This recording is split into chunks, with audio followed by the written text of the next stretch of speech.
So are we the only ones on? I guess, yes. I think so. Huh. I'm surprised. I wonder if there's another link. We all have the same link, obviously, though.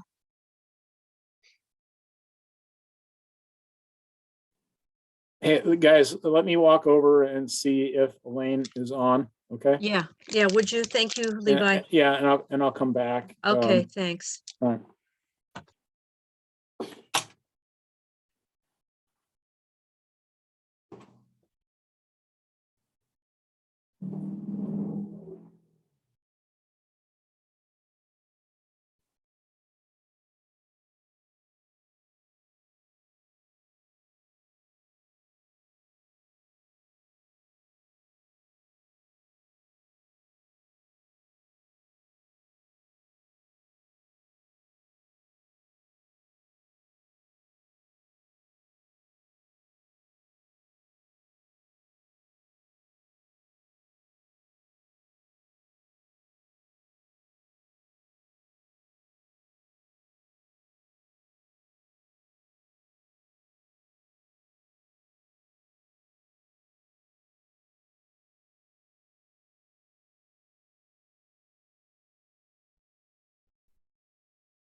Hang tight, everybody. Elaine's hooking it up.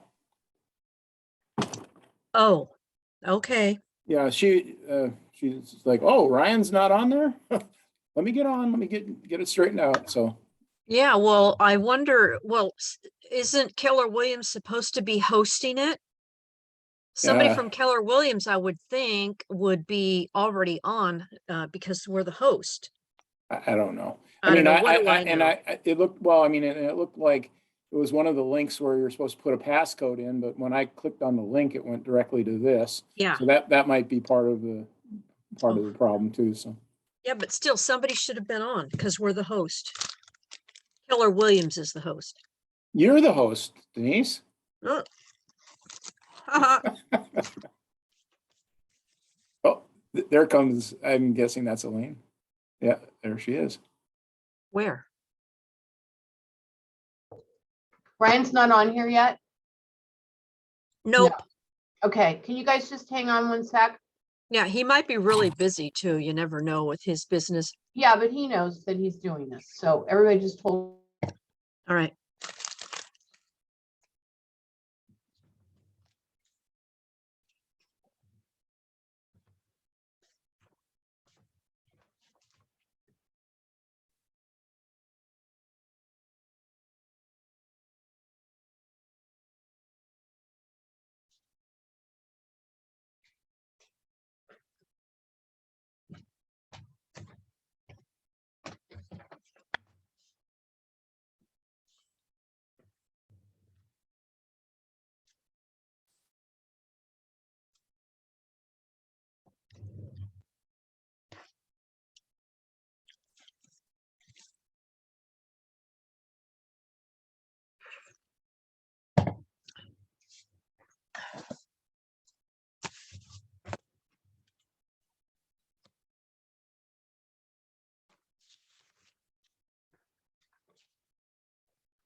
Okay, Ryan is coming. And Okay. he's worth the wait. He is. He's a wealth of information. How is everyone that's here? What? How is everyone? Fine, Fine. fine. Yeah, I'm just really interested to know what's going on with the interest rates and loans and all that for buyers.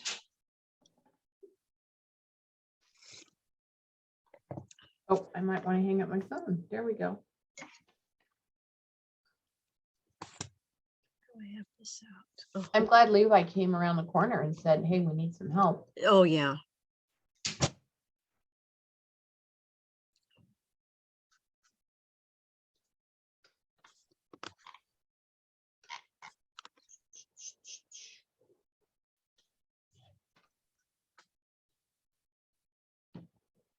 So Ryan is with Opus and with No, they're not with Opus anymore. They switched brokerages. Look, I'm like your manager. Ryan Buckholdt has joined us and they are now part of Cross Country Mortgage because oh, it's not even Flagstar. Okay. Because he can do more for you now than he could before. Yes, I can. Was that good? Oh, So Ryan, okay. Ryan, at the bottom of your screen, you should have a screen share icon. Can you see it? The bottom of my screen. Yeah, maybe you can't. Let me see. Go out of full screen. Cross Country Mortgage. Yes, Denise, hold on one second. Let All right. us get technical. So are you in full screen? I am. So at the very bottom, there's little icons that says participant chat. Share screen, correct. Yeah, there you go. So you can chat, share screen, not share screen.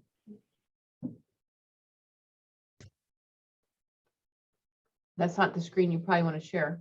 Well, maybe it is. I don't know. And sorry, what do you see right now on your screen? I see your Zoom launch meeting screen. Okay, got it. There you go.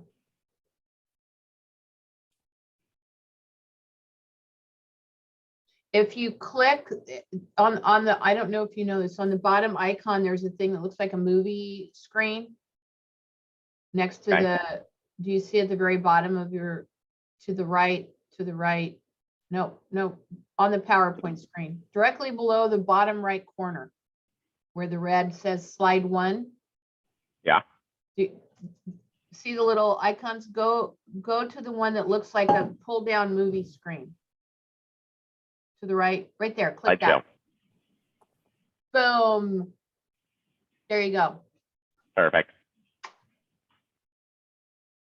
And then Okay. they'll see your notes too, just so you know. If you don't want the notes to see, now click the movie screen underneath shift tactic. No, there, click that. Click this. Yeah. Oh, that didn't do it. What do I know? All right. Well, they don't care. They just care that you're here. Perfect. All right. I'm going to mute myself so that I don't keep talking because you know it's hard for me to do. Okay, sounds good. Good morning, everybody. Sorry about the Hi. technical difficulties. Hi, Ryan. Well, give us, since you're with a different company, can you give us your information, your contact information, all that? Yes. So now I'm with Cross Country Mortgage. Yes. And my phone number is right there on the screen under my Yes. name. Yes. And then my email address is ryan.buckholdt at myccmortgage.com. And I will be sending out a blast. My company is, right now I had to get my branch approved. And as soon as my branch is approved, then I can send out an email that says my Santa Cruz address.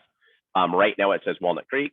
I didn't want to have on there, it said Walnut Creek when I really am located. My base is in Santa Cruz, but I do loans all over California, pretty much 28 states out of the 50 states right now, working on the rest right now. Do you have people who work with you that speak Spanish? I do. So I have loan agents in my office. I have 2 loan agents in my office that speak Spanish fluently. So no problem Okay. with Spanish speaking clientele. Good. Okay. Just to give you some background, born and raised here in Santa Cruz, been in the mortgage industry, I think I counted yesterday, 22 years. Been with 3 different companies over my last 22 years. Recently switched from Flagstar Bank to this new company called Cross Country Mortgage. Main reasons were a little bit better pricing, so a little bit better interest rates, way more product available. So this company has probably 2 times the amount of product available for different clientele. And then third reason, technology. This company's technology, as far as making it easier on the buyer, is a lot better and a lot easier and a lot user friendly. For example, somebody works at Apple, they can say, hey, I work at Apple. It'll actually go to what's called a company called the work number, where it sucks in their information directly over to my computer on how much money they make and how much money they've made over the last 3 years without them even inputting their paycheck stuff. So all of that just makes quicker, easier, faster pre-approvals in regards to borrowers, clientele, borrowers, and so forth. It'll even pull in information on their bank statements, all of that information. Pretty cool. This company, about half of my company, half of Flagstar went over to Cross Country Mortgage, and they started that trend about 2 years ago. I'm the last branch to go. So I kind of let everybody pave the way for me. And now it's basically, I can just walk into a company where I know everybody, I know the underwriters, I know all my other branches, all that good stuff. So that's a little bit about us. How long has Cross Country been in business? 2007, I believe. So Mhm. about 15 years. Okay, that's good. Yeah. And now I have another question about clients. Now, there are clients out there who do not have email, who are not savvy at all with electronic communications. So I'm assuming you do have in-house consultations or whatever. Yes, definitely. So however way a borrower wants to communicate, I totally understand that some people don't do email. Technology is a pain these days. You know, sometimes it's more overwhelming than it is useful for some people. So no problem meeting face-to-face with clients. No problem with giving me originals. A lot of times I'll ask borrowers, hey, who is your CPA? So I can go directly to your CPA and get that information. So just, I want to make it as easy as possible on them. I don't want to require them to do stuff if they're not comfortable doing it. I want to make them feel as comfortable as possible. Okay, thank you. Okay. So today's topic, creating urgency to the buyer. So this is really important right now, especially when the new purchase contracts spell out what stage the borrower is in. So pre-qualified versus, I think it's pre-approval versus fully underwritten pre-approval. Okay, so those are all 3 different things. And those are boxes that you need to check on the purchase contract. Buyers don't understand that. Buyers understand. So the sexy part of the business is the house. The mortgage, totally unsexy. That's the last thing they want to do, especially when they're not in contract, is they don't want to go get 2 years tax returns. They don't want to get bank statements. They don't want to, you know, I'll get you that when I know I'm serious about the house. Unfortunately, that's too late because sellers want ready, able, willing, and certainty on a transaction that it's going to actually close. So to get that, the buyers do need to do homework, and it's important that they do their homework, which is turn in all that documentation in order to be fully underwritten pre-approval. Because these days you need to have the strongest offer possible. And this is one of the boxes that gets checked, which is the fully underwritten pre-approval. And letting buyers know that, letting your clients know, hey, you're about to walk up to a poker table. This poker table, you need to be fully ready to push in all your chips to do whatever it is that you need to do to get this house if you really want it. I'm a big believer of narratives. So I'm a big believer that people can relate to stories better than they can relate to, this is why I say so. So I'm going to share a story with you.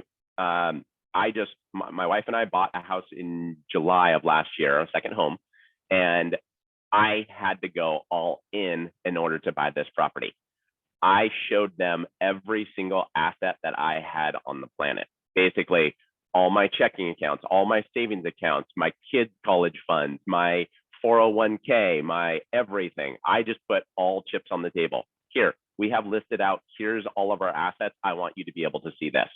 Here's my credit score. I took the front page of my credit report, sent it over to them. I went in with no contingencies. I went in $100,000 over. I went in with waiving the appraisal. I had to go sit at this poker table because I had 5 other people sitting at this poker table. So I had to go all in and just push all my chips in. We did end up getting the property. We did end up closing on it. But it's again, I had to show them everything. A lot of buyers are like, well, I don't want to show them my 401k. I don't want to show them my credit score. I don't want to show them that. Okay, well, you're not doing every single thing that you could do to strengthen your situation. Put yourself in the seller's seat. The seller wants to see that they are going to close on this transaction. And they want to know all those little things that are going to be different than the other buyer. The other buyer could be not even have turned in a loan application, not even approved, not even going to show any assets. It's just a letter from the lender saying, I've reviewed their assets and they're sufficient. I think it created a difference in my package in regards to buying the property. So that's what I'd advise doing. From a lender's point of view, I ask the buyer, hey, can I talk about all the great things about your file? When you go make an offer on the X property, can I talk about your personal information? Like, for example, you have an 808 credit score. You should be excited about that and be willing to share that with the sellers because that's an excellent credit score. The fact that you have another $300,000 after you buy this property sitting in your bank account is another strong point. The fact that you've worked for Apple and you've been there for 10 years as a software engineer, that's a strong selling point. So all those things, are you okay with me talking about? 9 times out of 10, they say yes. I call the listing agent, kind of walk through with the listing agent who this buyer is and what they're willing to do. So again, creating the urgency, I think is important. Let me back up for 1 second on the urgency. Another thing, I'm a strike while the fire is hot. If you have a client online that on the phone and hasn't talked to a borrower yet, hasn't talked to a lender yet, maybe do a 3-way call right then and there. Call me, get them on the phone and talk through their situation. A lot of times it's actually a great learning experience for the real estate agent to be on the line to listen. What is the questions that I'm asking? I'll get right to it. How much, if you're writing a check today for total down payment and closing costs, how much are you willing to spend? And they tell me, oh, 300,000. Great, I write that down. How long have you been at your job? How long have you been at, do you own a home now? So walking through all the steps, people like to be led because they like to know what is the next step that they need to do. They don't necessarily want to take the initiative. So if you can take the initiative, hand it over to me, then I can walk them through that process. Seems to be much more effective than them doing it on their own. So you saying, hey, client, give Ryan a call at 831-818-2339 at your leisure so that when you have time to talk, that would be great. There's action behind it, but they have to take action rather than you say, hey, I'm going to actually have Ryan give you a call. He does home finances. He'll know the best for your situation. So I'm going to have him give you a call. Then you send me over the phone number. I get them on the phone and I can talk immediately with them on their situation. Much more actionable. It allows me to have the ball in my court and let the buyers know what they need to do. So again, the perspective on creating the urgency, having them understand what that is. And then the media. The media also creates mixed conceptions in home markets right now. Like I woke up the other morning. Every morning what I do is when I get up, there's certain news articles that I read. There's certain, I have a few newsletters that I'm a part of. So that's one is called like Rob Chrisman. Rob Chrisman is everything about mortgages, what the banks are doing, what each company is doing, who's introducing what. It's a daily write-up of what I'm concerned with in my industry. The other day it was interest rates at their highest point since 2020. They're there to sell articles. So yes, it's at the highest interest rate since 2020, but they're not also saying, well, if you look at the past history of 40 years, they're at their lowest point. So this misconception that the media is saying out there and just informing the client on the real information. One of the challenges today is buyers are fearing that they're paying too much for a property. It depends. It depends on what the situation is. You know, back in 2007, when I bought my house, which was right before the bubble, I paid $1 million for my house. And it was like, oh my gosh, property values fell down to 750,000, you know, in the next year. So my property that I bought $1 million is now 750,000. Yes, I paid way too much. However, let's look at that today. My house is probably worth 2 million. So yes, for a brief second there, I did pay too much, but now you look back on it today, oh my gosh, I should have bought 2 at that time. You know, that's what everybody always says. So the fear of paying too much, it depends on what their situation. If they're buying it to turn around and flip it in 6 months and try to make money off it, yeah, maybe it's not the right time to buy. If they're buying it for their house to call a home and for their kids to live there and be there for the next 5 years, if you look at a 5-year time horizon, it's probably going to go up in value of what we've seen. So, you know, every situation is different as far as the fear of paying too much. Ryan, excuse me for interrupting. I have a question, but when would be a good time to ask questions?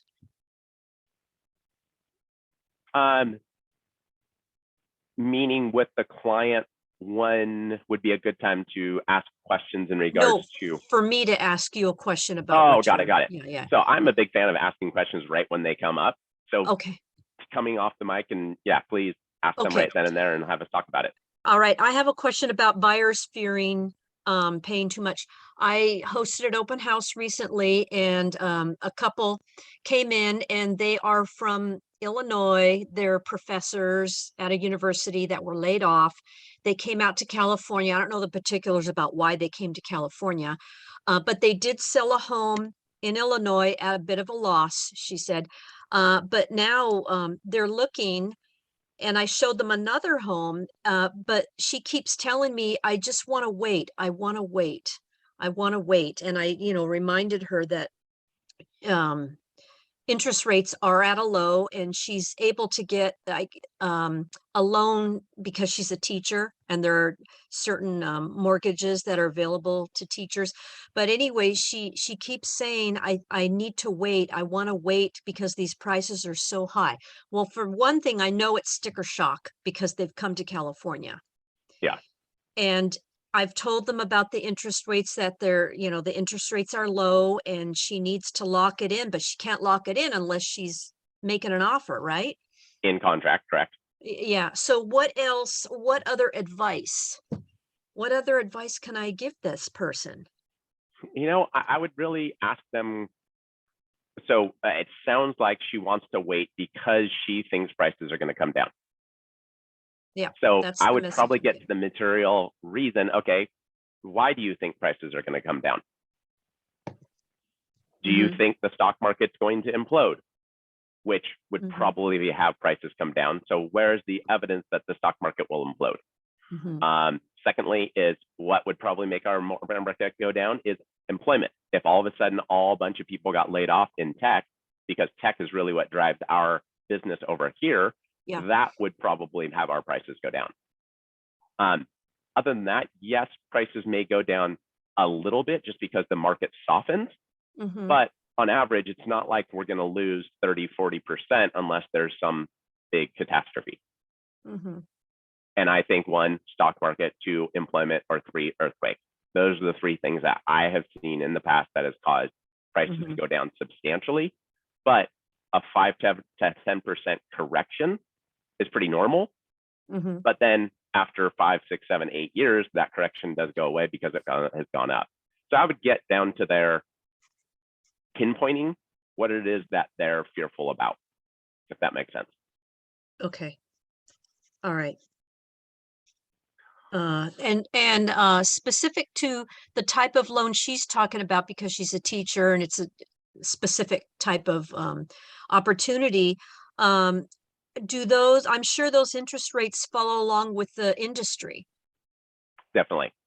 They're going to Okay. follow along with whatever is Yeah. going on in the market. Yes, they may have something a little bit better or special for them, but if overall interest rates go up, it's not like they're going to keep theirs at 2.5% No. or 3% or anything like that. It's going to increase as well. Exactly. Okay. Thank you. Yeah, definitely. Anybody else has any questions, feel free to jump in. And then many agents think it's not a good time to buy. So it's hard to, so I've been living in Santa Cruz for my whole life. My first house I bought in Santa Cruz at $425,000. That was 22 years ago. I didn't think, it's easy for me to get jaded of all houses here in Santa Cruz now cost 1.6 million. Oh my gosh, that's so hard. It's not a good time to buy just because prices are so high. That's my reality in what I dealt with, but it really is a good time to buy again if they're going to be living in this house. So don't let your background of what you've gone through determine what market you're in, I guess is what I'm trying to say. Because that is going to, like interest rates. I look at interest rates every single day, all day. A month and a half ago, you could get 3%. Today, maybe 3.5%. It's on my scope. It's like, oh my gosh, interest rates went up so much because I'm watching it day to day. But really, that 3 to 3.5 isn't that big of a change. We're still in 40-year lows. So not getting jaded by what my everyday, day-to-day thing is compared to what the buyers are looking at. So, maybe there was a house listed that sold for 1.5, but now this one is listed for 1.6. That is the market. That is what is happening because there's lots of people who are willing to buy that property at 1.6. So don't get jaded by your own background listening on what's happening in the market. The truth, people are buying and selling homes in this market. So there's always buying and selling happening going on. There's deaths in families where they need to sell a property. There's divorce situation. There's families that are growing. There's any and every reason out there for buying and selling that needs to happen. And then no one can truly time the market. I totally agree with that. Clients come to me and say, okay, I don't want to refinance now, but when it's the bottom of the market, when the rates are actually at the best, will you give me a call? Well, I have no idea when that exactly is. It's going to be, I'll be able to tell you a week to 2 weeks after that happens, because I'll see interest rates go from 2.75 to 3.5%. And I'll be able to tell you, oh yeah, that was the bottom of the market. But there's no way of me timing the actual bottom of the market to lock them in at the absolute best interest rate, because the market is the market. What drives the market as far as rates go are the coronavirus. That drove the market. That came out, and all of a sudden interest rates got even lower. So it's all these catastrophes or inflation. Now inflation is what's driving the market, because all of a sudden they came out and said we're at 7% inflation rate. That's what's caused interest rates to go up. So I think timing the market is luck. It's not really a skill that anybody can have. And if you just do what's best for you in your situation, it's all going to work out.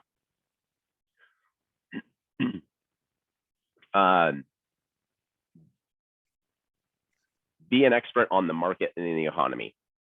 So again, like I had said, there's two articles that I read every single morning on publications. That's what's happening. And this is into my industry, like which is apparent to me, might not be necessarily for your industry, but mine is I subscribe to this thing called the Mortgage Market Guide. It costs me $700 a year.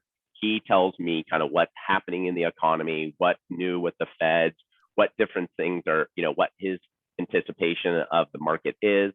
And then I get text updates 3 times a day on exactly what are happening with interest rates. The other newsletter that I read is what's happening with banks out there. So every morning, those are my 2 reads. They're about 3 to 5 minutes each, but it gets me up to date, current level of what's going on in the market. That's what I use in order to be the expert. Other things that I use to be an expert is I actually have a group that I meet with. There's a financial planner in there. There's a real estate attorney. There's a trust attorney. There's a CPA, and then there's myself in this group. And so our agreement in this group is that we have permission, and it's treated like a bat phone. So like Batman's phone when it rings and he has to pick up. This is what we have with that group. I have a CPA that I can go ask any questions in regards to any client I might have. And this CPA is willing to give me free information in regards to that. Same thing with the trust attorney, same thing with my financial planner, that I'm able to call them and they're able to give me answers to questions that my clients may have. And vice versa. They can call me anytime and I know I need to answer their call because information is timely. If there's something I might have a question on a 1031 exchange, I can go ahead and give my CPA a call and ask them in regards to, well, what is the exact rule on this 1031 exchange? If it's a trust situation, just having those people that you can rely on to go ask those questions, and you have to be open to answering questions also because they need you as a resource also. So I would recommend maybe possibly having a group like that you can lean on in order to get clients your answers.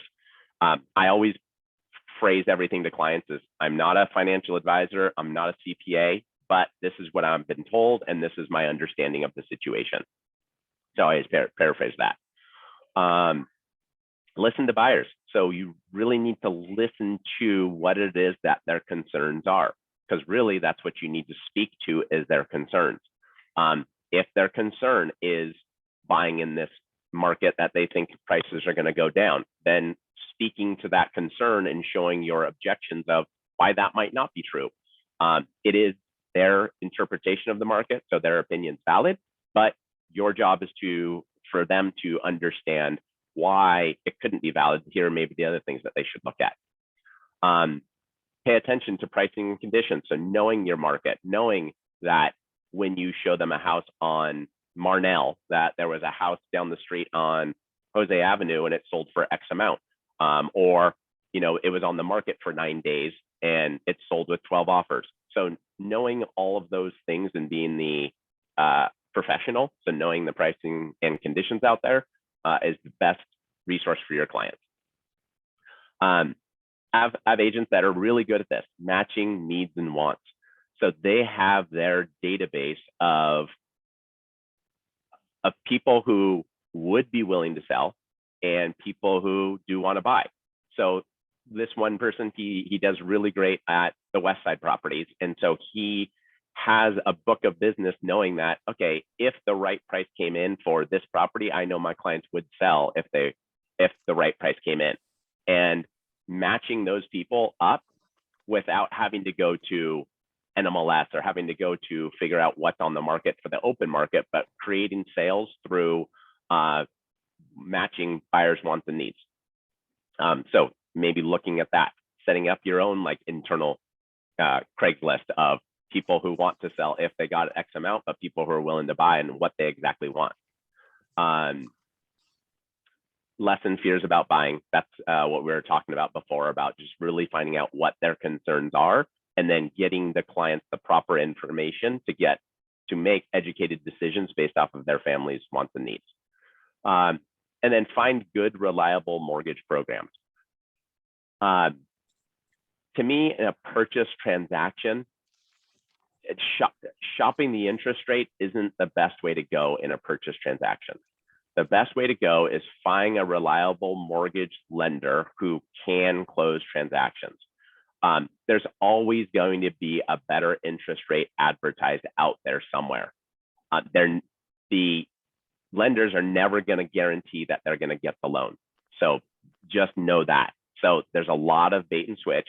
Like for example, Quicken, they basically quote all their interest rates at a 2-point cost.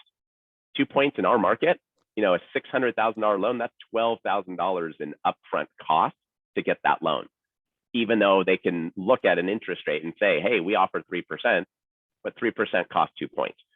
Really, you want to work with somebody who's going to close the transaction. When you should shop for interest rates is when you're doing a refinance. Then you're already in the home. You don't have to have this transaction go through. You're not hoping that you get this low interest rate. Again, you want to work with somebody who's going to close the transaction. And then after you're in the home, then you can be out shopping, combing every single, you know, website out there for the best interest rate and trying to use, you know, whoever it might be. Okay. Any questions on that? Well, would you convince a client to be working with, even if it's a client saying, well, you know, Quicken or Rocket Mortgage is advertising this, and how would you convince a buyer of the importance of just working with a reliable mortgage expert? You know what I'm saying? Yeah, definitely. So right now it's localism that has the upper hand. So the local lenders, I think, has the upper hand in a transaction. So when you're presenting an offer and they have Ryan Buckholdt as the lender, or they have Quicken Mortgage, the listing agent, you know, and I tell buyers straight up, on a $1.5 million property, the listing agent potentially has $45,000 riding on this. So if this transaction doesn't go through, they don't get paid. So they're going to want to work with people who are going to get the transaction through, who they know that they can rely on. They can't rely on Quicken. Quicken doesn't close 100% of their transactions. If they work with local, you know, Ryan Buckholdt, that they do understand his reputation. They know that they can walk down to his office, knock on the door, and ask him what's going on with the situation. They know his reputation. They know he closes transactions.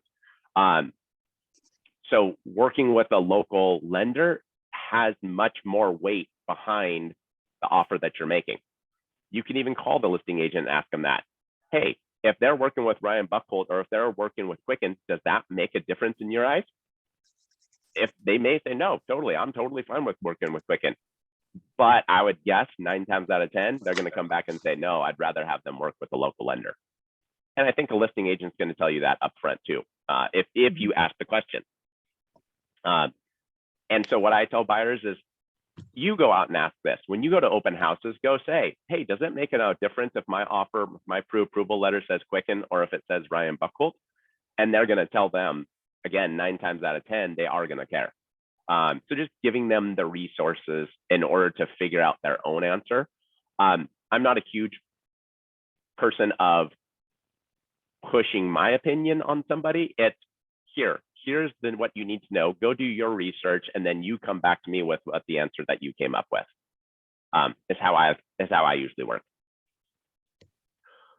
The career growth initiative, I think this is really about like just building a business plan in regards to what is it that you want to do. So right now, like I know what my close ratio is, which means how many people I talk to versus how many people get into contract. And right this very second, I have 40 pre-approvals and I have 5 people in contract. So if I need to increase that and I wanted to make it 10 in contract, I need to have 80 pre-approvals in order to have 10 in contract. It's all numbers, and the numbers work basically linearly. If I want to have 15 in contract, it's 120 pre-approvals that I need. So, and that changes in the marketplace also, because right now inventory is down. That's why I only have 5 in contract out of the 40 people I have pre-approved. Yeah. In different markets, it could be 20 people in contract with 40 people pre-approved, because that there's more inventory out there and more people are getting into contract. And so then you can kind of also decipher how many conversations you need to be in. So one of my big things that a company I was in was she always said, the more offers you make, the more transactions you close. And she didn't mean it in the realm of actually writing a purchase contract. She meant it in more conversations that you're in, or more opportunities that you're talking with clients, the more transactions are going to close. So offers I'm making, my willingness to help people think through their situation, what makes the most sense for them, that's an offer to work with a client. So again, more conversations, more transactions closed. It's all linear. That's what I believe this in slide in regards to growth initiative is kind of like. Again, career growth is how many listing appointments do you go on? What's your close ratio for how many listings taken? And then getting it over the wall in regards to actual closing, and then creates the profit that you're at. How I always do this is I always do it in reverse. Okay, what is it that I want my profit to be? Do I want to create an income of $200,000 a year? Perfect. So how many transactions? So 200,000 divided by 12 is $16,666 per month income I need to make to hit a goal of 200,000. Great. In order to get to 16,000, how many transactions do I need to close in order to get to 16,000? That might be one transaction per month I need to close. So that would be one transaction per month, 12 per year. So if I close 25% of my listing appointments, let's say you want them to come from listings. So then that means you need to be 4 listing appointments per month, because you get one in order for one closing per month for an income of 200,000 per year. Does that make sense? I always calculate back so that I can figure out, okay, what is it that I need to get to as far as income goes? And then I know what I need to do every single week to meet my goals.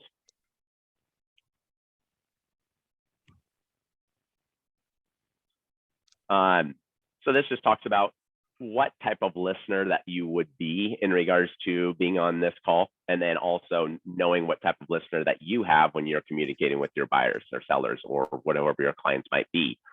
Basically, prisoner who doesn't want to engage. It's there could be a husband and wife situation. Let's pick on the husband. He doesn't really want to buy the house, but the wife really does, and so he's not engaging at all. He's not spending the time. He's out somewhere else when you're talking with them. Then there's the vacationer who's kind of halfway listening, who's kind of interested but not committed. Then there can be the explorer who is willing to listen to new ideas, new tools, practice. One of my favorite books is so my mom, when I was 16 or 18 years old, she got me the book How to Win Friends and Influence People. And when I got that, I was like, what? She's telling me I don't have enough friends? What is that? And so I just threw it on my shelf and, didn't read it until I was, I believe it was 10 years. 10 years went by before I actually picked up the book. Picked up the book, and it's awesome. What I call it is like the Jedi mind trick. It's having somebody want to help you do what you need to do. So, and it's actually fun. It's experimental. Like when you go into, I use it at the grocery store line, with the cashier of, okay, if I want them to get, if I forgot my milk, how do I get them to have the person come over to go grab my milk for me and bring it into the register so I don't have to go out of line and take care of it? So, just messing around with stuff like that. It's fun to be curious about how to have people want to help you and to get things done that you want to get done. I always mess around with my kids, and I go in before we go into the store. Okay, this is what I'm going to try to do in this situation, so that they can take those learning experiences to help them fulfill in life what it is that they want to do. So just some of the things that I do.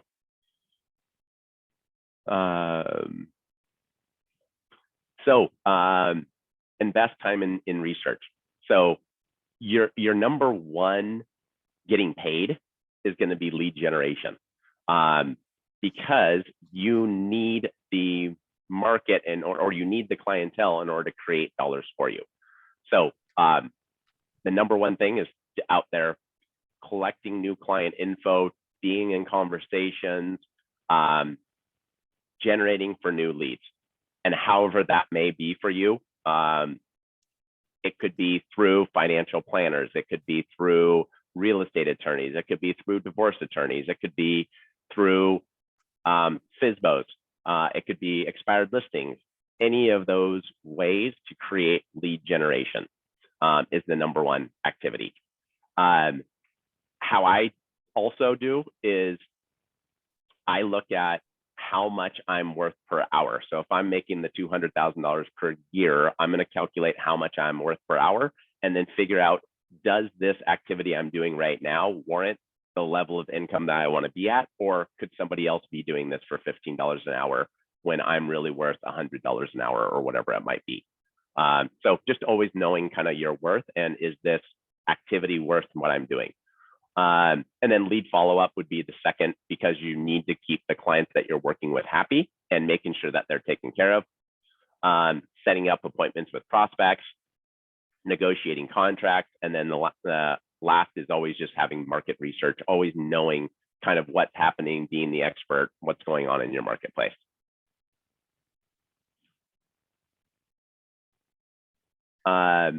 So on the tales of two markets, basically what they talked about in this was homes that are in the market or out of the market. So just because you're on the market doesn't mean that you are in the market.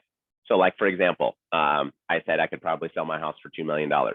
So what if I just go throw it on the market for $3 million? Am I in the market, on the market, or out of the market? I'm out of the market. My house won't sell for that much. I'm just, I'm not a real seller at that point, putting my house up there for $3 million. I'm kind of just I wonder if I could get this. I'm going to see what happens.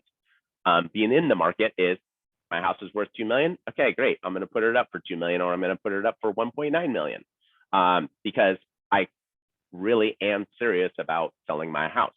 The market's going to bear what it's going to bear. If it lists for 1.9 and there is 4 people who really want the house and they go up to 2.4, then that's what the value of the market, that's what the value of the house is. It's not just some random number because I say so. It's what are people willing to pay for it. And this then just talks about a buyers versus sellers market.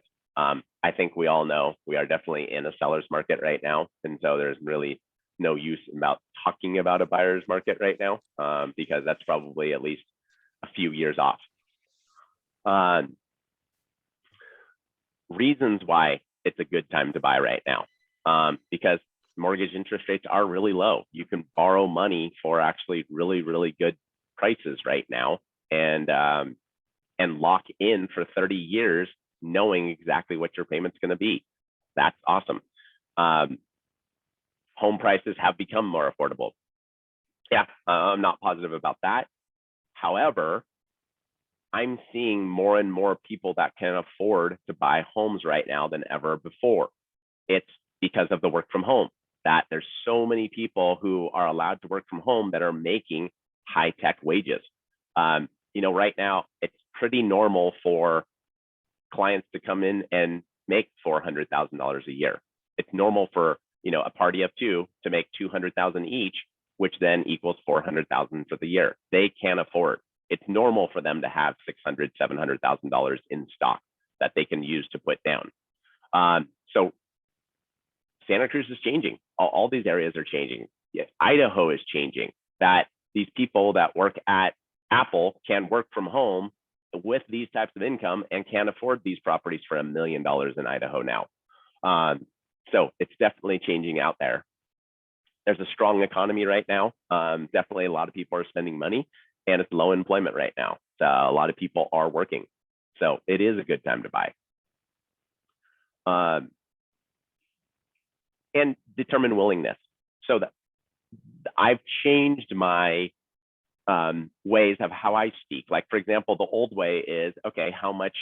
So when they would call in and say, hey, I'm looking at this house for $795,000, what do payments look like?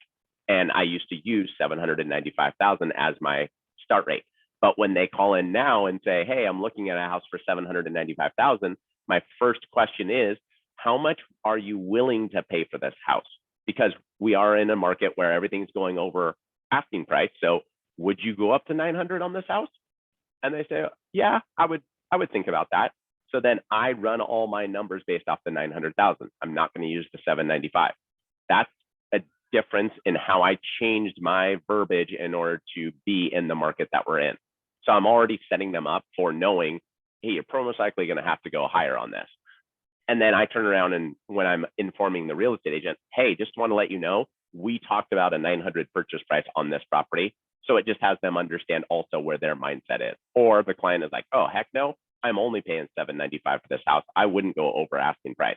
Then at least I kind of know where their gauge is at in the market as far as do they know things are costing more than they're being offered because people are going over bid right now.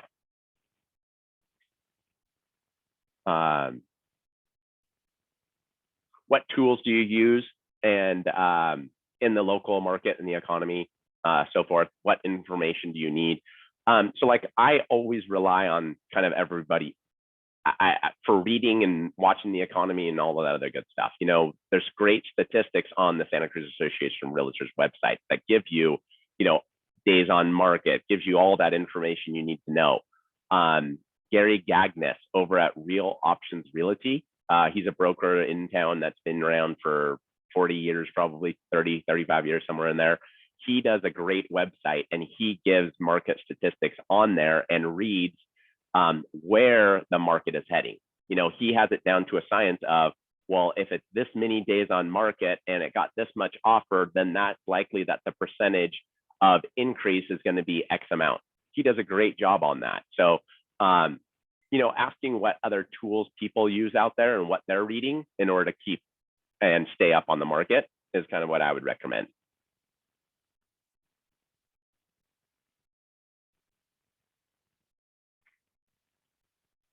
This is talking about basically where all the best buys can be. REOs, real estate owned, so basically a bank selling a property. HUD exchanges, foreclosure lists, FSBOs, price reductions on MLS, new homes on the market, things like that is just giving you some ideas of where some great areas to find deals can be. This document was written in 2019, so you know it's not as up to date in our crazy current market right now because everything is just getting put onto the market and sold for a few $100,000 over.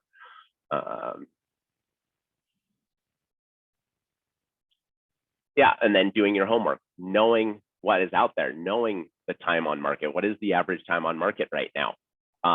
What is the list price compared to what properties really did sell for? What's the conditions of the property, and you know, how are you going to alleviate the concerns of the buyer in regards to it? What the selling price might be. Like for example, what I'm doing in my book of business is ADU. So ADU is a hot topic right now. So what I'm going to doing is I'm pulling everybody who bought 3 years ago up until a year ago. So I know that those people have bought, so they have enough time to build equity, and that they bought in a time where prices were a little lower than they are now. So they can pull the cash out in order to build an ADU. I think building an ADU is one of the greatest things right now. I have a property, and again, I reference back everything. I create the narrative. I have a property that's an investment property. I can spend $400,000 on building 1,000 square foot ADU, and my rental on that is probably about $2,500 to $3,000 a month on a 2-bedroom. That is a huge rate of return based off the $400,000 that I'm putting in to the property. And I'll have a brand new property rather than going out and buying a condo for, you know, $700,000, which that's realistically what it's costing now. So I'm creating a marketing platform where I'm going to bring in a land use consultant, and then I'm going to have myself as financing, and then I'm going to have a builder on that call. And basically, we're going to do a 1-hour Zoom on all those clientele who bought their property 3 years to a year ago, and showing them how it makes financial sense to pull cash out, build an ADU, and have the income coming in from that investment on your property. So just kind of knowing the market, knowing what people are concerned with. And I do know that people are concerned with ADUs and having additional income because properties are so expensive here. I have another agent. She wants to do keeping locals local. So what it is that the local people who are born and raised here can do to get into this market, because prices are going up so quickly, and what it is that they need to do. So we're designing a whole platform around that to catch those clientele. So use your list. So this is in regards to, I believe, things that you might know that's coming on the market, things that are off-market listings, not giving out the list to everybody, but having your clients have access to that list. You know, maybe sending out an email of what your, you know, if you were to buy a property, this is the property that's on the market right now that you would buy. Why do you think it's cool? What do you think that's cool about it? Just being the professional in your in the eyes of your clients in regards to what it is that you think is great out there. Show houses on the list to your customers. These are houses that sell fast. Basically, everything's selling fast right now. So just being the expert and knowing, having your clients know that this is a time-sensitive market, that it's one of those markets where you look at a house and you need to make an offer that night. It's not like you sit around and think about it for 5 to 6 days, because you don't have the time to do that. You have to be so ready to go.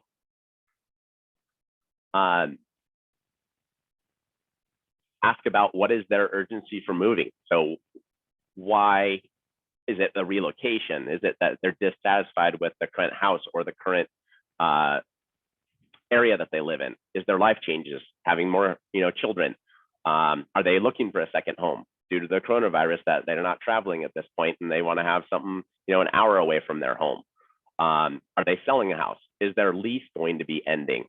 Are they looking for an investment property? So kind of what is their motivation, to see how quickly they are going to react to it. And then the advantages of home ownership are building equity. That's kind of number one. To me, that's number one. Here in California, you could put, you know, you could buy a house, have it for 20 years, not have any retirement, but then sell the house and have $1 million, $1.5 million to retire on. So in our market, it's definitely different than the average price home of $450,000 across the United States. Our tools are different. Our homes need to be looked at as investments rather than just a place to live, because it's so expensive to live out here.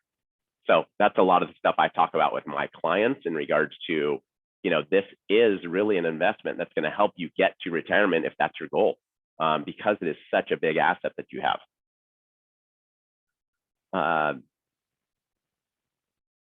Knowing your clients' wants and needs, like really what it is that they want in this house, and what it is that they want to produce for them. And then again, still knowing the market. Yeah, so buyers want a deal. So that's a little tough in this market, just because it's hard to find. But even looking unconventionally, again, another one of my stories. I had a client, you guys know the church that is up on Mission Street, kind of across the street from Vallarta. There's a really cool church that was there that was only listed on LoopNet, which is commercial real estate, but it was actually zoned as residential. It is a 3,500 square foot home on like and I'm just paraphrasing, 7,500 square foot lot or 9,000 square foot lot or something like that. My initial was, hey, we're thinking about buying a church to be our primary residence. I was like, oh, that's a little creepy. And then I looked at it through LoopNet. I was like, oh my gosh, this is actually a really cool house. It'd be awesome to have as your house. I think my clients got it for 1.25 when prices were like 1.4, 1.5. And it was because the agent just happened to be on LoopNet, happened to see that this property was listed on there. It wasn't on the MLS as a residential property, but my clients actually went in there, put 10% down and bought this as a residential property. That was like the deal of the century. It was actually a super cool house and piece of property that they were able to close on. So in that eyes, that was their deal, because they looked out of the norm in order to find a property that they could have. So just being unconventional in some of the things that you do in order to search for properties. Just checking time real quick. Finding motivated buyers and homes that they'll buy. Yeah, we've already talked about that. Facilitate decision. So features and benefits. What are there they can't live without versus what are they going to be satisfied with? So like a pool sounds really cool, but it's a lot of work. So knowing if that is an absolutely they have to have a pool, or they could live without it. They, down the street from La Madrona, and they can get a membership for $100 a month at La Madrona, have a heated pool, which probably costs less than maintenance of a pool. Do they want quiet? Are they safety? Is that one of their concerns? The neighborhood is one of their concerns. Do they have to live on the beach or by the beach? Those types of things. And then cost of waiting to buy. So like here's one of the, like you were talking about, Denise, really by them waiting, what is that going to cost them? If the market is going up by, $100,000 every single month that you can pinpoint back at, by them waiting 5 months, it could cost them $500,000 more to find the right property.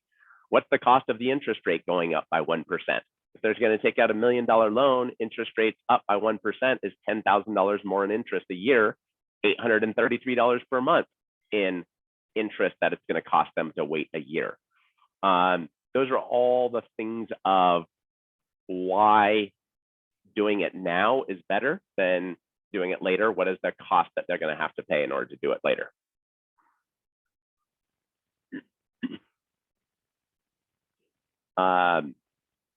Remove the fears. So remove the fears of that they're paying too much.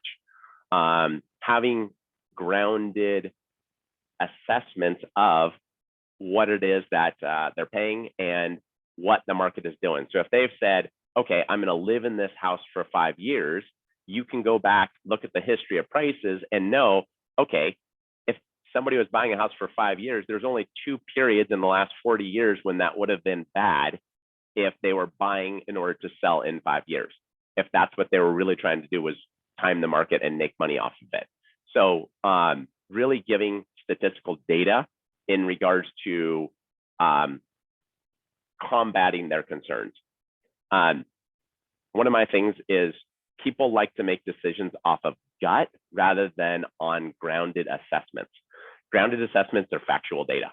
For example, I thought that 40% of my business was jumbo loans. When I looked back last year, I only did 8% of my total volume was jumbo loans.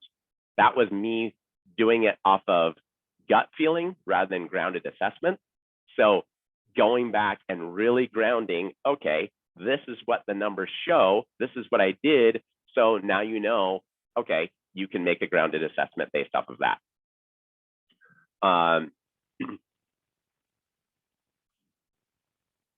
Fear of making a commitment, option period, back out guarantee. I think those are in a different marketplace. That's again something I don't think that's actually going to happen right now. So incentives and concessions. So these are ways of strengthening your offer. Like for example, really understanding the concerns of the seller. So like for example, a seller, well, I'm going to be buying a new property. I don't have the property in mind yet, but I need to sell this house before I buy the next property. Okay, great. How about we give you a 59-day rent back at no cost to you? So speaking to their concerns, maybe it costs the buyer $3,000 per month to let them live there. That's $6,000, but it gives them the opportunity to buy the house compared to somebody else who's not. If they're on a month-to-month rent, then it is okay for them to stay at their property if they're not having to sell it. So trying to sell to the seller's concerns is going to help you win offers. Back to my house that we had bought with my wife. These people that were selling the house, they were physically deteriorating. They couldn't do things by themselves anymore. And so that was their reasoning for selling the house. They owned one so this is in the Arnold area where we bought Lake Tulloch, and they had a primary in San Francisco, and then they had this house up in the Arnold area.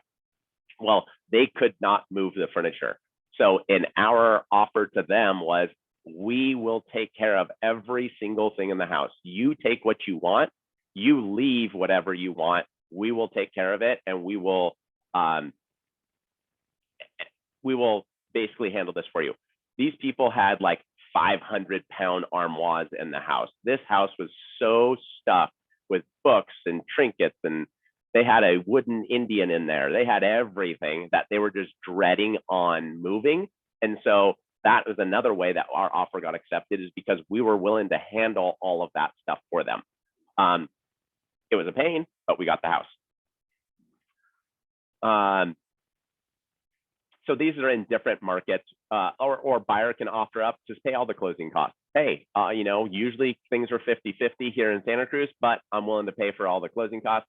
Really, it's like a $2,500 increase in their cost. So really not that major, but it looks like that they're willing to go a little farther or extra in order to buy this property.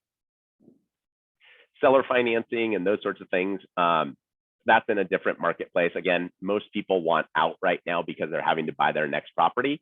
So not a huge heck of a lot of seller financing going on right now.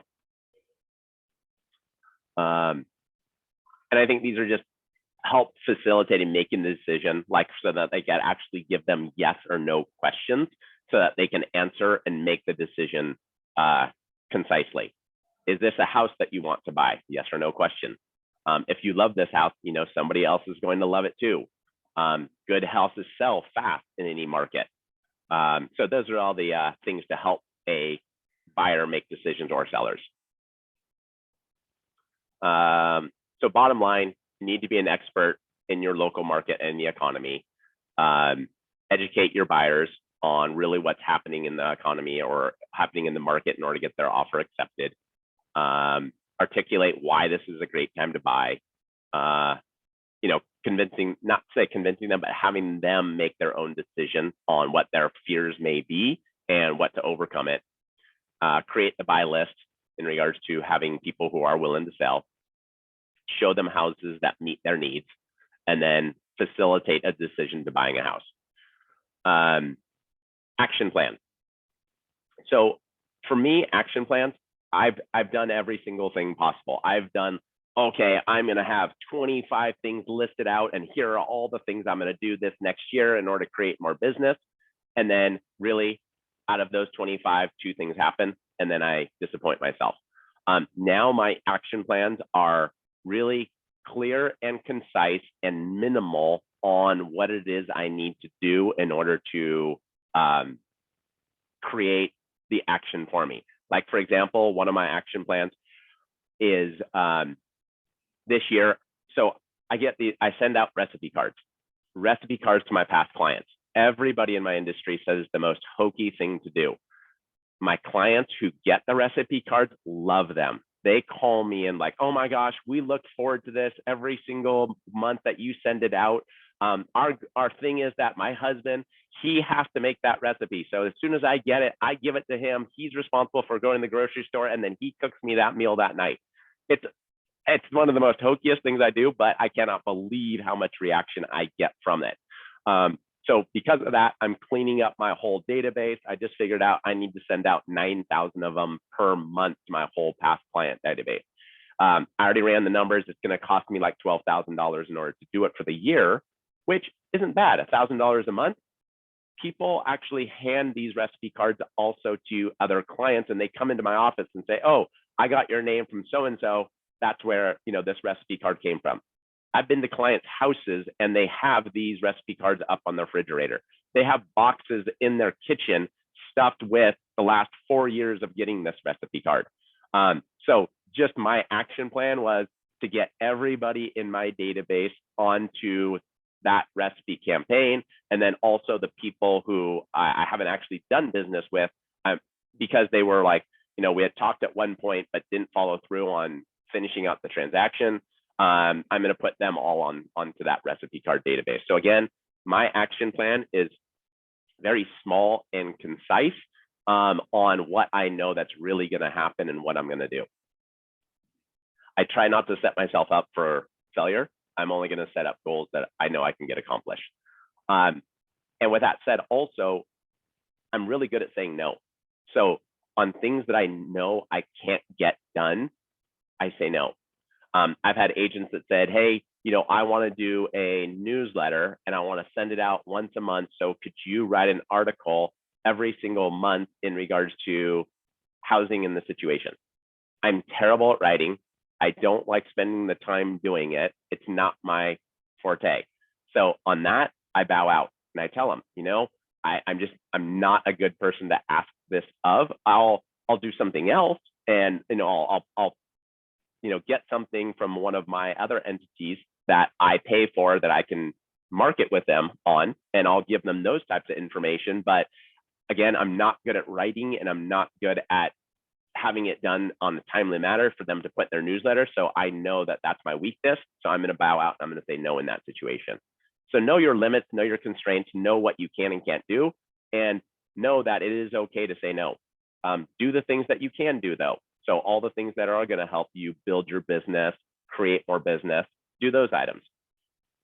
Or do what you love. If you're a writer and you love putting that information out, do that. Do what works for you. I remember getting into the business. I was brand new in the business, and this high producer said, you have to be best friends with your real estate agent, your team. You need to take them out at dinner. You need to go to baseball games. You need to do this. When I got in the business, I was 20 years old. Everybody in the business back in the 90s was at least 50 years old.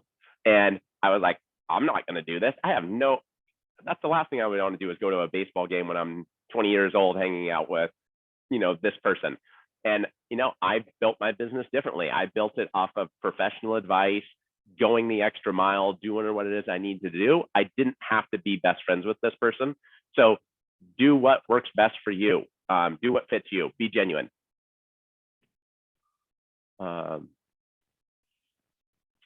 again, it's about taking action. Everything gets done on taking action. So if it is creating one more client per year, and so, or per month that you need to make 10 calls, and in order to do that, just create your action plan. Okay, my goal is to make 10 calls per day, and it's to my past clients, and it's just talked about real estate. Do that, write your action down, and then follow through. I do have a vision board in my office on how much money I wanted to make. Again, like I told you, 200,000 a year, that was written on there. When you see it every day, even though it's subconscious, you do put yourself into action to get those things done in order to create the goal that you want to accomplish. So just having it written down, right there in front of you, it will happen.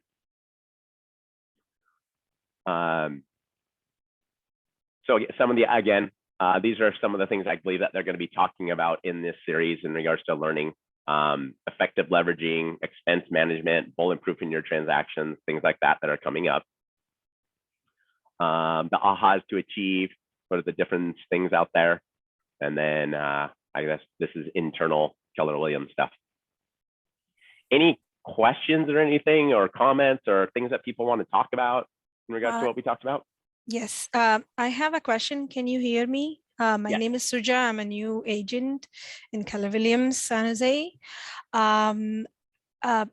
First of all, I need your email ID. Could you please text it on the chat box so I can copy and keep it?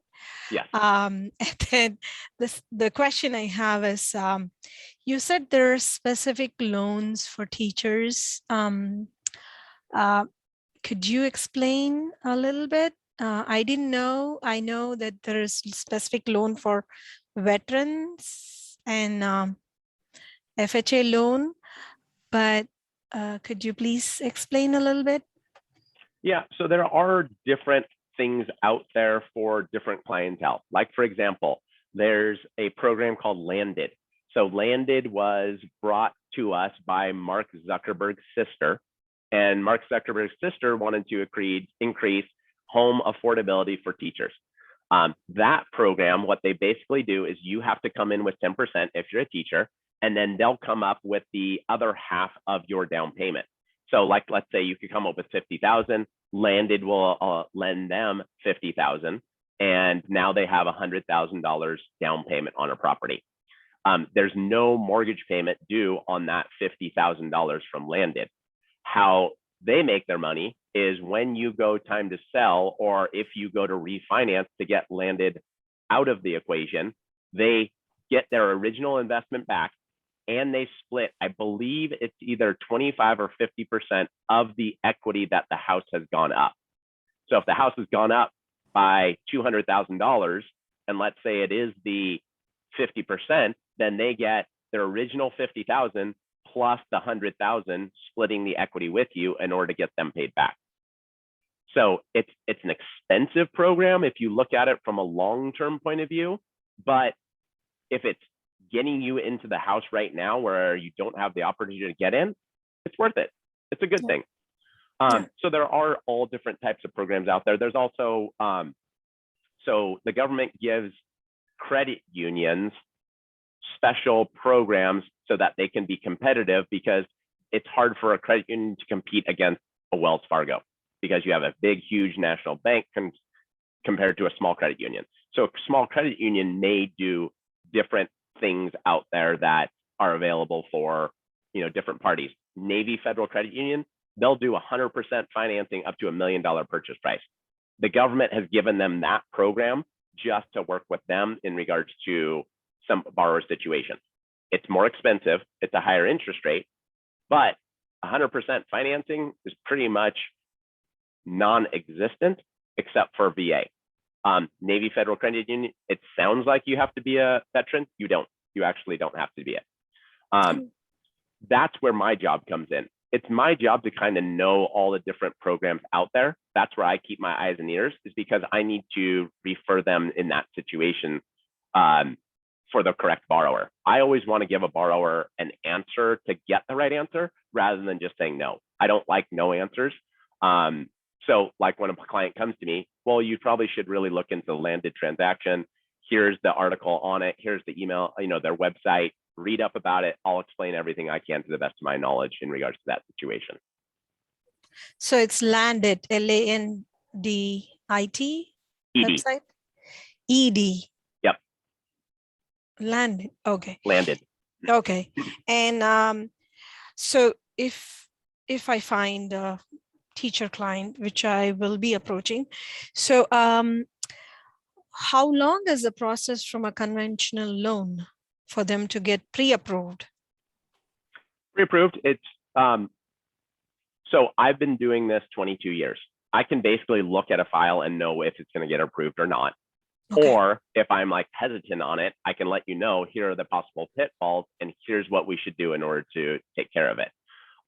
So I'd say 80 to 90% of the time it's, hey, this is not going to be a problem. This is what they can and can't do. The other 10% is, hey, let's get in everything so that an underwriter can review it in order to you to be approved. Like, for example, I have a person who's a self-employed person. They had self-employed tax returns in 2020, and then they went and worked for Google on a special project, still saying self-employed. Well, Google's requirement is they have to be a W-2 employee. That looks bad on this loan because she's no longer with Google. So it looks like she just accepted a job at Google for some period of time and then went back self-employed. But we were able to show the contracts. We were able to show that she is really a consultant of Google, even though they required her to be paid this way, which the underwriters could understand, which allowed us to get the loan approved. So that situation is a little different, where it took me 4 days to work on that one just to make sure that underwriters were comfortable with it. But if she was just a normal employee of Google, that would have took a couple hours. Okay, thank you. I have a comment to make about the teachers programs. You might want to check also with the city. There are some cities who offer programs for teachers.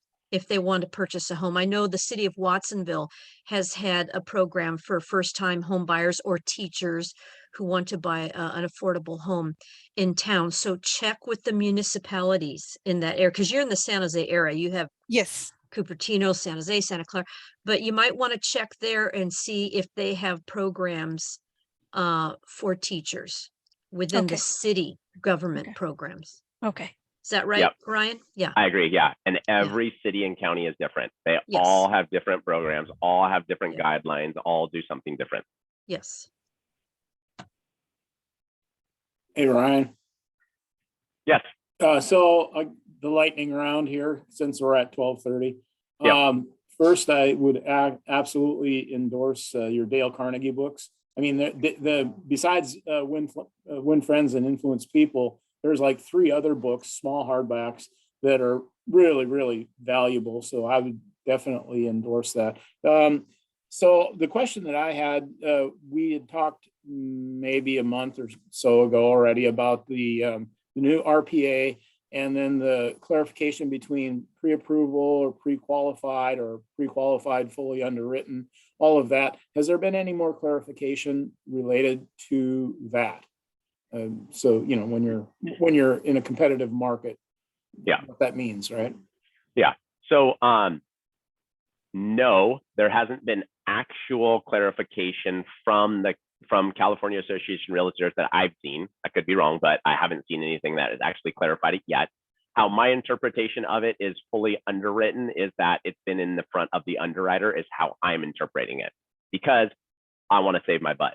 I don't want to have an underwriter say, like in that situation I talked about, the person who worked for Google. I wanted an underwriter to look at that to make sure that we were good, that they would be using that income in order to qualify. It's more than a second opinion, it's an expert opinion. Exactly. It's the person who's going to be signing it off saying, yes, this loan's good to go.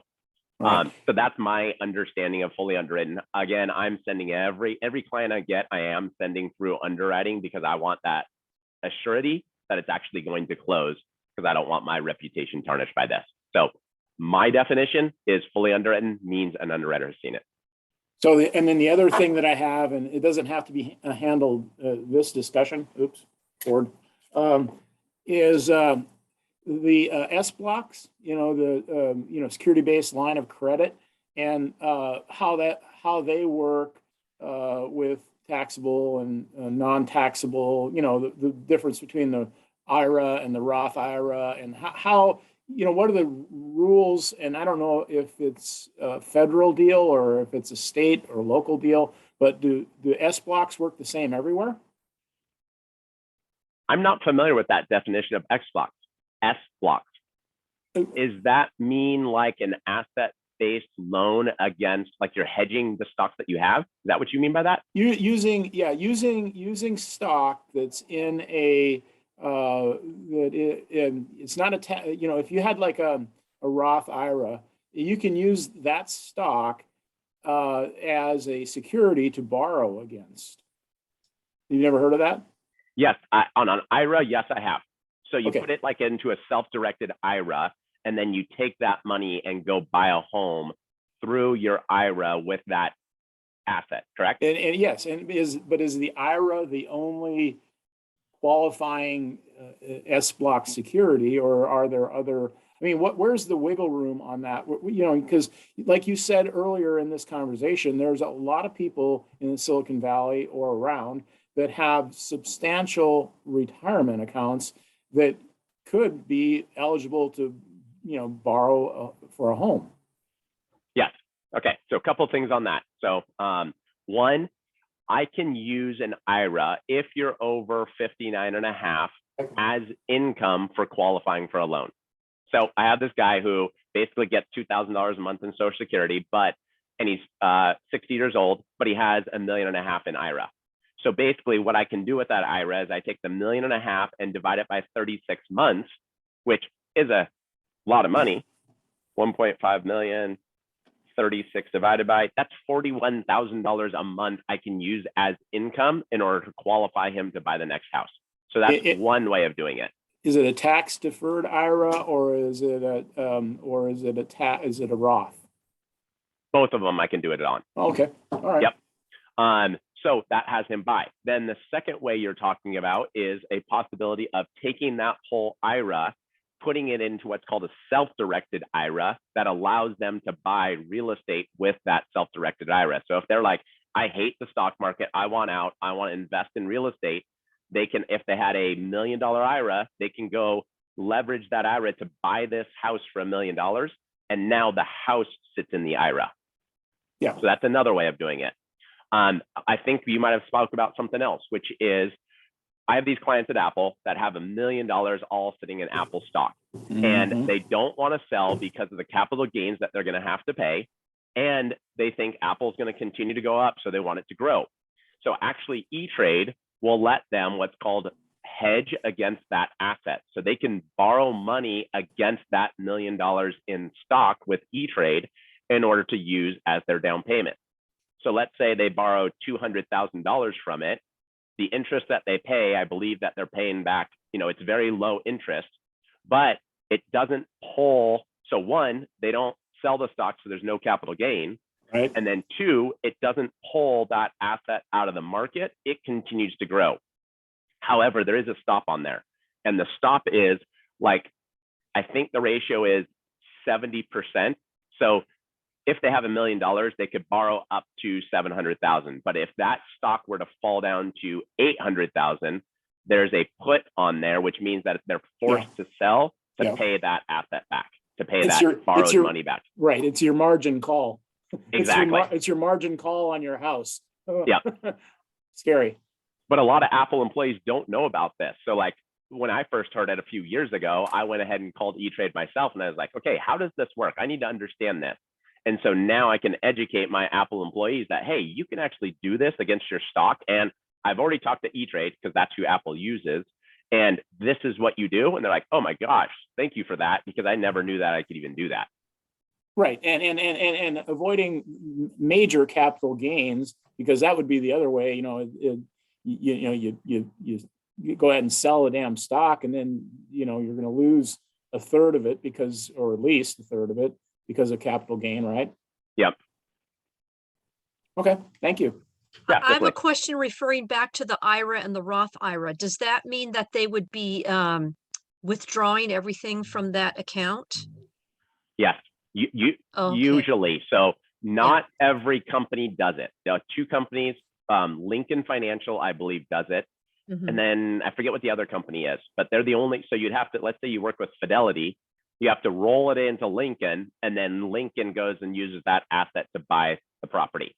They can't take out a loan though. Most lenders will not let them put it in the IRA and take out a loan. So they basically have to use that whole IRA and buy cash with that property, if that makes sense. Just cash it all out. Yep. Yeah. Okay. But it stays in the IRA, so they don't pay taxes on it. It's not like they Oh. cashed it out of the IRA because the house still sits in the IRA. It's your tax deferred. Your house is your tax deferred. IRA. Okay, I'm not understanding what that means. Your house sits in the IRA.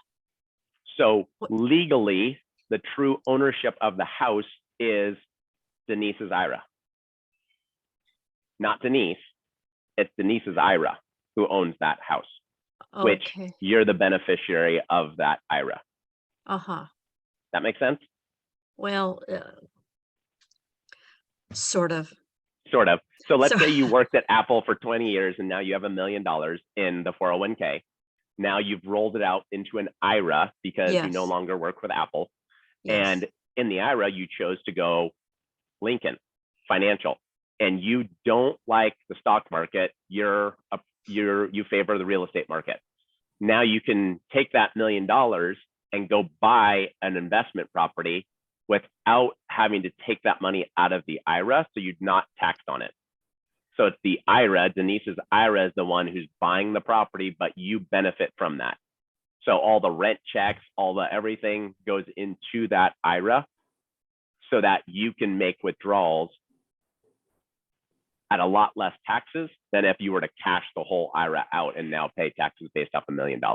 Oh, wow. Okay. That's whew. All right. Yep. Yeah.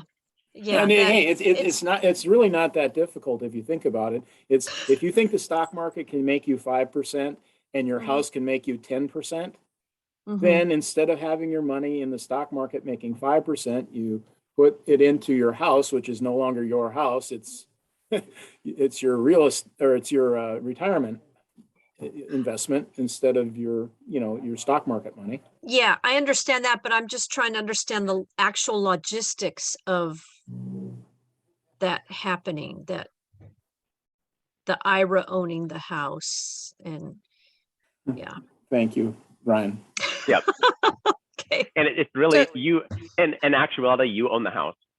It's just through your IRA of how you own the house. Okay, So- what would appear on the deed?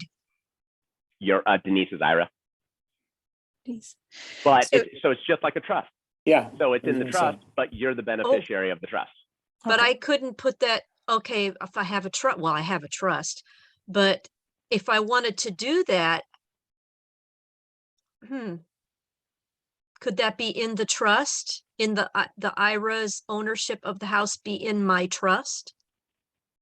I'm 99% sure, but I'm gonna throw out my disclaimer. I'm not a An attorney, I would have to ask my exactly, attorney, yes. Exactly. Oh, But I would say yes, wow, okay, because that's something new. My for me. retirement's in Yeah. my trust. So if we sell that particular property, for example, Denise's IRA, then she has to pay whatever tax we owe for the government, right? The Or do an exchange, right? exchange. Oh, But I don't know. It might be able to just sit in that IRA without paying the taxes until you withdraw that money. So let's say you buy it at $1 million, you sell it at 1.5. That 1.5 goes back into the IRA without paying taxes on that until you withdraw the money. okay. I think. Again, not a CPA. Yeah. I Yeah. think you pay the capital gains on the 500,000 gain.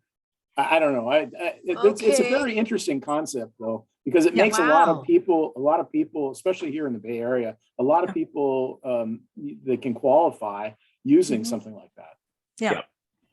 And buy investment property. Or a house if they're renting. I mean, Yeah. who would rent if you had say you have $500,000 in an IRA? Who the hell would rent? Yeah, exactly. Yeah. So would that be recommendable for people who would want to own that house short term, or does it matter if it's short term or long term ownership? I don't think it matters versus short term and long term. Uh-huh. There's probably cost to do it, which is, basically like a financial planner would charge something like that. And kind of the expert in this is a guy named Carl Warden. And Carl Warden is Exchange Solutions, I believe. Oh, in San Jose? Yeah. Ah. And that's to use, how often have you seen that? 3 times in my whole 22 years career. Oh. Okay. And one of the times is you. Not me. No, I haven't done it yet. Oh gosh, I don't think I would want to do that. What was the name of that book that your mom gave you? It was How to Win Friends and Influence People. Okay, for my sons. Yeah, and I get this year, my kids are 18 and 20, and I gave it to them, and I wrote in there, you probably won't read this for 8 years, but when you're ready, you'll read it. Yeah, that's where my sons are. Thanks, Mom. Toss. Yeah, exactly. How Thank to you. win friends and And Influence influence people. people. oh, okay. And it's like even down to like having the person when I call Verizon, how to get them to want to help you through your issues that you're having. It's Jedi mind trick. It's pretty cool. I just tell them I'm crying. Usually that works. doesn't work for me. I mean, No, the but thing- it the works thing with for all- me. The thing with all of Dale Carnegie's stuff, even though he's been dead for a long time, it's Yeah. timeless. It is absolutely timeless. I mean, it's just very fundamental and timeless. And That's it's easy read. the It's author, an e- Carnegie. Okay, Yeah, and it's Yeah. an easy read. Yeah, All right. it's an easy read. okay. All right. I'm done. I'm just so done. Is that it, Ryan? Thank you, Ryan. Oh, Yeah, thank you that's it. so Unless much. you guys have any other questions. No, that was so good. Yeah, I made special time to be here just because of you, Ryan. Oh, cool. Thank you. I Yeah. appreciate it. Yeah. Thank If you you, guys have any Ryan. questions, feel free to reach out. Okay, Okay, thank you. I will. Thank you Thank so you. much. Bye. So informative. Thank you. Thank you.